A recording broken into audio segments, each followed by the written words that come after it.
શબ્દની જ નામ જાણ્યા વિના ઘટ બનશે એ સમજાનું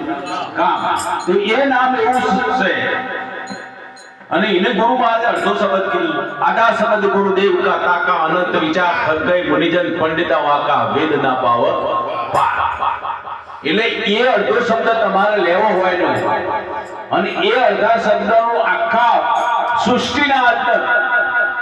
એ સૃષ્ટિના અંદર એનું આપણે ભજન એનું કરીએ છીએ એનો મહિમા આપણે બધાય સંતો મહાપુરુષો બધાય આપણા મોટા મોટા મુનિવરો થઈ ગયા નરસિંહ મહેતા થઈ ગયા મીરાબાઈ થઈ ગયો જલારામ બાપા થઈ ગયા બધાય એમનો ગુણ ગઈ ગઈ એ સંત થઈ ગયા ને એમનો નામ અમર થઈ ગયો તો આપણે પણ એવું કંઈ કરવું જોઈએ જેમ ભાઈ આપણે ઈયોના ભજન કરવા ગાવા પડે ઈયોના ગુણ આપણે કરવા ગાવા પડે એ એવું કરીને જોશું આપણા પાછળ રસ્તો બતાવી ગયો છે તમે આરે રસ્તો હેડજો તો તમારું નામ અમર થાય એટલે ઘણી જગ્યાએ એવું હોય કે એક ભાઈ હોય બેઠા હોય મારી જોડે અને એ ભાઈ એવા હોય તો અહીંથી ઉઠી જાવ તો હારા અને એક ભાઈ એવા હોય તો અહીંથી ધારો કોઈ ના આવ્યા હોય તો તમને એવી તાલ આવેલી લાગે કે રે કેમ ના આયા હોત તો સારું એકને હોય ગામમાં બધા યાદ કરતા હોય અને તમે ખેરાલુ જો તો યાદ કરતા હોય મહેસાણા જો તો કે તમે છીએ ગામના તો કે મે નરસિંહરાવ મહારાજના ગામના નહીં સંતો મહાપુરુષો એવું કહેતા હોય તમારું નામ અમર કરી દો આપણા શરીરથી અમર થવાનું નહીં પણ આપણું જે નામ છે કે ભાઈ ફલાણા ગામમાં ફલાણા ભાઈ હતા એ નામ તમારે અમર કરવું છે એ નામ અમર કરવા માટે આપણી વાણી બોલી ચાલી રેણી કેણી વાણી અને ગુરુ મહારાજના પાસે જઈ અને એ વચન લેવાનું છે અને એ વચન લઈને તમે એનું ભજન કરો તો તમારું જીવન સફળ બની જાય આટલું કેવું છે વધારે કેવું નહીં બોલો સતગુરુ મહારાજ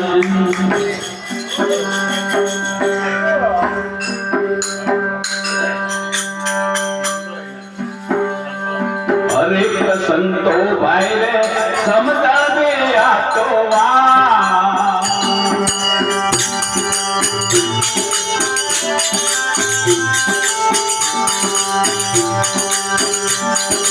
હરે સંતો ભાઈ રે સમજા દે આ તો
Oh,